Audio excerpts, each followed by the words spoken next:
চাকদহে পুনর্বাসনহীন hawker উচ্ছেদের প্রতিবাদে পথে বামেরা, নীরব তৃণমূল কংগ্রেস, তীব্র ক্ষোভ বামেদের। পুনর্বাসন না দিয়ে নির্বিচারে হকার উচ্ছেদের প্রতিবাদে এবার সরব হল বামপন্থী শ্রমিক সংগঠন সিআইটিইউ। রবিবার সন্ধ্যায় চাকদহ শহরের ঘোড়াস্ট্যান্ড এলাকা থেকে একটি বিশাল প্রতিবাদ মিছিল বের করে বাম সংগঠনগুলি। মিছিলটির শহরের বিভিন্ন প্রধান পথ পরিক্রমা করে। বাম নেতৃত্বের স্পষ্ট দাবি, বিকল্প কর্মসংস্থান ও উপযুক্ত পুনর্বাসন ছাড়া কোনোভাবেই হকার উচ্ছেদ করা যাবে না। মিছিলে সামিল আন্দোলনকারীদের অভিযোগ, রাজ্য ও কেন্দ্র উভয় সরকারের জনবিরোধী নীতির কারণেই আজ গরিব হকারদের রুজি রুটিতে টান পড়েছে। আজকে রেল চাকদা স্টেশনের যারা প্ল্যাটফর্ম হকার, যারা স্টেশনের পাশে রেলের জায়গাতে দীর্ঘদিন ধরে আছে, তাদেরকে উচ্ছেদ করবার চেষ্টা করছে। কোনো আগাম ব্যবস্থা না করেই জোরপূর্বক হকারদের সরিয়ে দেওয়া হচ্ছে। এই উচ্ছেদ অভিযানের বিরুদ্ধে তীব্র ক্ষোভ উগরে দেন উপস্থিত বাম নেতারা। তবে এই গণ আন্দোলনের মাঝেও শহরের রাজনৈতিক মহল ও সাধারণ মানুষের নজর কেড়েছে যে রাজ্যের প্রাক্তন শাসক দল তৃণমূল কংগ্রেসের ভূমিকা। চাকদহ হকার জুড়ে শহর জুড়ে তুমুল উত্তেজনা ও ক্ষোভ তৈরি হলেও এই প্রতিবাদে এখনও পর্যন্ত প্রাক্তন শাসক দল তৃণমূল কংগ্রেসের কোনো কর্মসূচি মানুষের চোখে পড়েনি। হকারদের এই চরম সংকটের দিনে তৃণমূল কি গায়েব হয়ে গেল চাকদা থেকে? বাম নেতৃত্বের হুঁশিয়ারি, অবিলম্বে হকারদের পুনর্বাসনের ব্যবস্থা না করা হলে আগামী দিনে এই আন্দোলন আরও তীব্র আকার ধারণ করবে। দেখুন নতুন বাংলা নিউজ। হকার, দোকানদার, বস্তিবাসী সব উচ্ছেদ হয়ে যাবে, সেই কারণে আমরা সাধারণ মানুষ হিসেবে মনে করি তাদের প্রয়োজন, তাদের জীবিকা, আর সেই কারণে আমরা সমবেত হয়ে এর প্রতিবাদ জানাচ্ছি। ঘোড়া স্ট্যান্ড বলা হয় চাকদা রেল লাইনের পাশে। এই নিমতলা থেকে শুরু করে গোটা স্টেশন প্ল্যাটফর্ম পরিক্রমা করে সিংহেরহাটের একটা অংশ পরিক্রমা করে আমরা এখানে এসে আবার শেষ করেছি। হাজারখানেক তো বটেই। একই আমাদের পুনর্বাসন দাও, আমরা আমাদের যেখানে সরে যেতে বলো আমরা সরে যাব। পুনর্বাসন না দিলে এরা খাবে কি, এদের চলবে কি করে? যারা ঝুপড়িতে বাস করে কি বস্তিতে বাস করে, তাদের তুলে দিলে এই বর্ষা, এই সিজন বা সারা জীবন কোথায় থাকবে? তাদের একটা বিকল্প ব্যবস্থা দিতে হবে, এটাই, আর তো অন্য কিছু না। আর চলছে এরকম সারা বাংলায় 19 লক্ষ হকার আছে, 19 লক্ষ। তাদের যদি 5 জনের ফ্যামিলি ধরি তাহলে 95 লক্ষ মানুষ এর উপর নির্ভরশীল। আর এর উপরে এরকম তুগলকি রাজ, যা খুশি কালকে এসে আজকেই তুলে দাও, ভেঙে দাও, এই অরাজকতা মানবো না আমরা। হকার নই, কিন্তু হকারদের পাশে আছে এই জন্য যে তারা আমাদের এই দেশের মানুষ, এই দেশের নাগরিক, তারা ভোট দেয়, সরকার গঠিত হয়। সুতরাং তাদেরও অধিকার আছে বেঁচে থাকার। তাদের এই বেঁচে থাকার অধিকারকে হরণ করা আমরা একজন সাধারণ নাগরিক হিসেবে মানতে পারি না। তাই আজকে এদের প্রতিবাদ মিছিলে আমরাও সামিল হয়েছি। এই আবার মোহাম্মদ বিন তুগলকের কথায় এসে যায়, এ না হলে এই কাজ করতে পারে, ভিখিরির জরিমানা। আর ভিখিরি আছে কেন সে কথার উত্তর দিতে হবে তোমাকে। ভারত স্বাধীন হয়েছে 80 বছর, তারপরে ভিখিরি থাকে কেন? তারপরে হকার হয় কেন? বেকার না থাকলে হকার হয় না, তা আমার বেকার থাকে কেন? এই জবাব তো তোমাকে দিতে হবে, তুমি সরকার চালাও। যাদের জবাব দেওয়ার কথা তারা দিচ্ছে না, আর এরা সৎভাবে করে খাচ্ছে পরিশ্রম করে, আর তাদের পেছনে লাগছে, এটা মেনে নেওয়া যায় না। তা ওদের লড়াই ওরা লড়ছে, লড়বে, আমরা পাশে সংহতি জানাবো, সমর্থন জানাবো, অবশ্যই জানাবো। কারণ এরাও তো আমাদেরই মতো সাধারণ ঘরের ছেলে মেয়ে, যারা এখানে সহকারী করতে বাধ্য হয়েছে। এরা রিফিউজি, উদ্বাস্তু, ওপার থেকে এসে এপারে কোনো নাস্তা না পেয়ে একটা ডালা নিয়ে বসেছে। 50 বছর, 60 বছর আগে, 70 বছর আগে কেউ এসেছে। তাদের জন্য আমাদের এই সিম্পাথি থাকা উচিত সমস্ত নাগরিকের, শিক্ষক, ছাত্র থেকে আরম্ভ করে অধ্যাপক, চাকরিজীবী, সরকারি কর্মচারী, সকলের এদের প্রতি সহানুভূতি থাকা উচিত। যে আমরা একটা চাকরি পেয়ে গেছি, এটা আমাদের ভালো লাগছে, ভালো, কিন্তু ওরা পায়নি বলে এটা করছে। অতএব তাদের জীবিকা যাতে রক্ষা হয় তার জন্য আমাদের পাশে দাঁড়াতে হবে।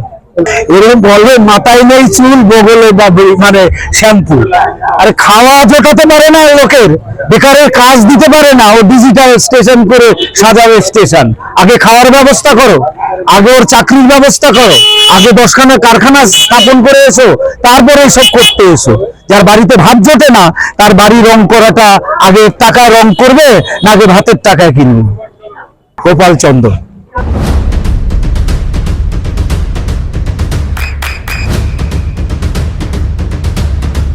বৃষ্টিতে স্বস্তি। বৃষ্টি অ্যাকোয়া বিশুদ্ধ পানীয় জল। এটা শুধুমাত্র চাকদার ব্যাপার না, গোটা রাজ্যে হিংস্রভাবে নতুন সরকার তারা এই গরিব মানুষকে উৎখাত কাজে নেমে এসেছে। ফলে গোটা রাজ্যে আন্দোলন হচ্ছে। আমাদের এখানে CITU, Paschimbanga railway hawkers union, তারা আন্দোলন করছে। এবং আন্দোলন করবার সময় সবচেয়ে বড় বিষয় হচ্ছে এখানে প্রচুর রেল হকার আছে যারা আমাদের ঝান্ডা আগে ধরেনি। এখন তারা বুঝছে যে তারা যখন সবচেয়ে বেশি আক্রান্ত, তাদের পাশে আগেকার নেতারা নেই। ফলে সেই জন্য তারা মনে করেছে যে লাল ঝান্ডাই স্বার্থহীন ভাবে থাকে আমাদের পাশে। তাদের একটাই স্বার্থ, শ্রমিকের স্বার্থ, শ্রমিকের রুটি রুজি, তার রোজগার, সেগুলোকে রক্ষা করা, এটা হচ্ছে সিআইটির স্বার্থ। ফলে সেই স্বার্থ নিয়ে আমরা আজকে এখানে এসেছি। প্রচুর আজকে মানুষ সমবেত হয়েছেন। আমরা রেলকে হুঁশিয়ারি দিতে চাই এবং আমাদের রাজ্য সরকারকে। এর আগে রেল কর্তৃপক্ষ উচ্ছেদ করার চেষ্টা করেছে, কিন্তু সরকার কখনো হোল হার্টেডলি বাধা দিয়েছে, কখনো কিঞ্চিত ভাবে বাধা দিয়েছে। কিন্তু এইরকম নগ্ন ভাবে রেলের পাশে গিয়ে দাঁড়িয়ে বলছে তুমি এদেরকে সব সরিয়ে দাও, উৎখাত করে দাও, ভেঙে দাও, তছনছ করে দাও, এইটা আমরা পশ্চিমবাংলায় প্রথম দেখছি।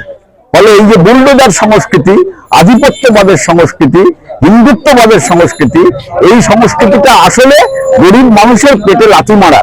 এবং গরিব মানুষের পেটে লাথি মারা শুধু না, এদেরকে উৎখাত করে বড় লোকেদের দোকান আনা হবে। দেখছেন না শিয়ালদায় সোনার মল হয়েছে, আজকে নিউ আমরের দোকান হয়েছে, আজকে কেএফসির দোকান হয়েছে। তাহলে যে ছেলেটা কচুরি ব্যাগ বিক্রি করে 20 টাকায় 4টে গরিব মানুষের জন্য, তার বদলে 90 টাকা থেকে 145 টাকা দিতে হবে আমাকে ন্যূনতম খেতে গেলে, আজকে সেই ব্যবস্থা জারি করতে চাইছে। তার মানে এইটা কার্যত বড় লোকেদের একটা ব্যবস্থা জারি করবার। আপনি দেখুন এখন যে আমরা যাচ্ছিলাম ট্রেনে, একটা ছেলে বলে গেল রেলের জমিতে রেল করবে, তোমাদের তাতে কি? রেলের জমি না, এই জমি সাধারণ মানুষের জমি। অল্প পয়সায় রেল কিনে নিয়েছিল, আর এখন জনগণের জমিতে, রেলের জমি নয় কোনোটা, এবং রেলের হাতে কাগজ নেই। আমরা ব্যাখ্যা করে বলে দিতে পারি, রেলকে চাইলে কাগজ দেখাতে পারবে না সরকার। ফলে সেই জমিতে রেল এখন গরিব মানুষকে সরিয়ে তার মুনাফা উঠবে, বড় লোকেদের তেলা মাথায় তেল দেবে, এইটা আমরা করতে দেবো না। এবং সেই জন্য আমরা একসঙ্গে আন্দোলন করছি, একত্রিত হচ্ছি, প্রতিরোধ করছি, তার সঙ্গে আইনি লড়াই করছি। আরো অন্য মানুষকে যাতে জমায়েত করা যায়, যাতে একটা তীব্র ধরনের ব্যারিকেড গড়ে ওঠে, প্রতিরোধ গড়ে ওঠে, সেই প্রতিরোধের মধ্যে আমরা আটকে দিতে পারবো রেল কর্তৃপক্ষকে। আমরা এই হুঁশিয়ারিটা দিতে চাইছি। আমরা আজকে এখানে জমায়েত হয়েছিলাম সেই কারণে যে আমরা এখনো বলছি সময় আছে। এদের সম্পর্কে যদি কোনো বক্তব্য থাকে আপনি বলুন, আমরা উপযুক্ত বিকল্প পুনর্বাসন যদি পাই, আমাদের ক্ষেত্রে আপনাদের সঙ্গে আলোচনা করে যদি সেটা বেড়ে নিশ্চয়ই আমরা আলোচনা করব। কিন্তু আমাদের বোঝাতে হবে যে আমরা সৌন্দর্যকরণের বিরোধী নই, আমাদের বোঝাতে হবে যে আমরা উন্নয়নের বিরোধী নই, আমাদের বোঝাতে হবে আমরা স্টেশন পরিষ্কার রাখার পক্ষে। এই সব করে যদি স্টেশনে রেল হকারদের রেখে দেওয়া যায়, আমরা যে বিকল্প প্রস্তাব দিয়েছি সেটাকে গ্রহণ করতে হবে। গ্রহণ করবার পর তারপর তোমার বক্তব্য আমরা শুনবো। কিন্তু আমি কোনো কথা শুনবো না, আমি হকারদের উচ্ছেদ করবই, এই ভাবনা যদি থাকে তাহলে হয়তো কিছুদিন তুমি জিততে পারো, কিন্তু ভবিষ্যতে তোমার জেতার রাস্তা থাকবে না। আমরা আমাদের অধিকার ঠিক ফিরিয়ে নেব। ফলে সেই জন্য সেই জায়গায় পশ্চিমবাংলা যাচ্ছে, বসাচ্ছে। এখানে আমি কৃষ্ণনগর থেকে রানাঘাট 9খানা দোকান দেখাবো আপনাকে। মাসে 40,000 টাকা ভাড়া দেয়, সপ্তাহে 5 দিন বন্ধ থাকে, কোনো জিনিস বিক্রি হয় না। এই দোকানগুলো থাকছে কি করে? এই দোকানগুলো দেখাচ্ছে সে মাসে 5 লাখ টাকা করে বিক্রি করে কালো টাকা সাদা করছে। ফলে বড় লোকের কালো টাকা সাদা করবার জায়গা তৈরি করে নিচ্ছে স্টেশনে আজকে রেল কর্তৃপক্ষ। ফলে এগুলো আমরা খুব ভালো করে জানি। 1, 2 হচ্ছে যে কথা বলতে চাইছে যে রেলের জায়গা, রেলের বাজার, সেগুলো একদম সর্বৈব মিথ্যা কথা। এবং হচ্ছে এখানে কোনো রেল হকার কোনো ক্রিমিনাল না, কোনো রেল হকার এখানে কোনো স্টেশনে আবর্জনা ফেলে দেয় না, কোনো রেল হকার কোনো প্যাসেঞ্জারের বিপদ ফেলে না, প্যাসেঞ্জারকে রক্ষা করে। এই যে রাত্রিবেলা কৃষ্ণনগর স্টেশনে আজকে রাত্রি 9টার সময় মেয়েরা নামছে না, আজকে কম্পার্টমেন্টে উঠছে ছেলেরা আছে কিনা দেখে। পুলিশকে তারা ভয় পায়, হকারদের তারা ভালোবাসতো, হকারদের তারা ভরসা করতো। আজকে স্টেশনে, আজকে কৃষ্ণনগর স্টেশনে যান, আজকে গিয়ে বুঝবেন যে কি অবস্থা ওখানে হয়েছে। ফলে সেই জন্য এই যে রেল বস্তুগুলো ভাঙছে, রেল বস্তুগুলো তুমি ভাঙছো কেন? তুমি তো করেছো অন্যায়। জমি তুমি ধরে রেখেছিলে, জনগণের জমি উন্নয়নের জন্য নিয়েছিলে, সেই জমি এতদিন ধরে ধরে রেখেছিলে কেন? তুমি ফেরত দিতে হচ্ছিল জনগণকে, সেই জমি ধরে রেখেছিলে। এবার হচ্ছে গরিব মানুষ, তার মাথা গোজার ঠাঁই নেই, এই রাষ্ট্রটাকে দিতে পারেনি মাথা গোজার ব্যবস্থা, সে এসে বসেছে। আজকে হঠাৎ করে রাতারাতি মনে হলো একে তুলে দিতে হবে। 50-60 বছর ধরে এই লোকগুলো আছে, আজকে বছরের পর বছর আছে, আজকে চলে যাবে? এটা কোনোদিন আছে? মাথা গোজার অধিকার আমাদের সংবিধানে আছে। ফলে সেইগুলো আজকে যদি না মানতে চায় কোনো সরকার, আজকে কিন্তু বুমেরাং হবে। আজকে মানুষ যাচ্ছে, ফলে এর উত্তরটা ওরা পেয়ে পাবে।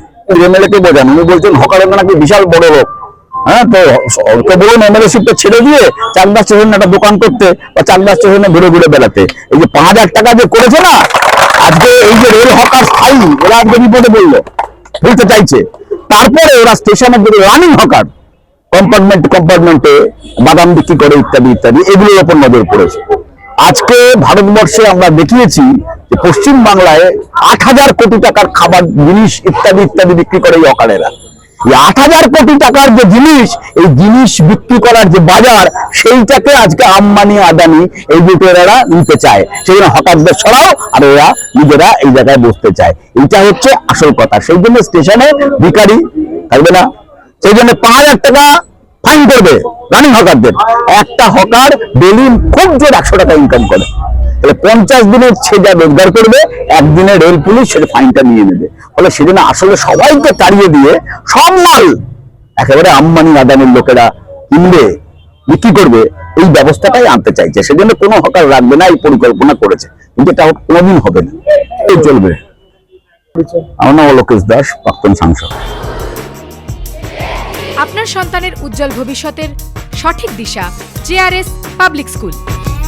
জেআরএস পাবলিক স্কুল, যেখানে শিক্ষা এবং আনন্দ একসাথে। JRS public school has an excellent team of teachers for the holistic development of your child. আপনার সন্তানের উজ্জ্বল ভবিষ্যতের একমাত্র ঠিকানা জেআরএস পাবলিক স্কুল। আপনি কোথায় ইনভেস্ট করবেন, কেন করবেন, বুঝতে পারছেন না তো?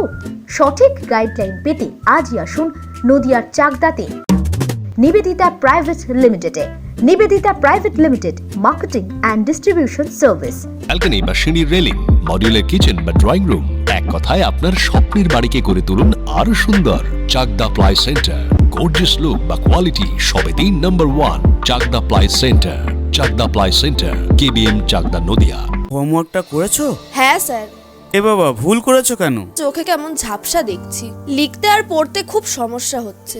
চাকদার মডার্ন অপটিক্স থেকে ভালো চোখের ডাক্তার দেখিয়ে নাও। প্রতিদিন প্রকৃত চোখের ডাক্তার ও দৃষ্টি বিশেষজ্ঞ মডার্ন অপটিক্স চাকদহে।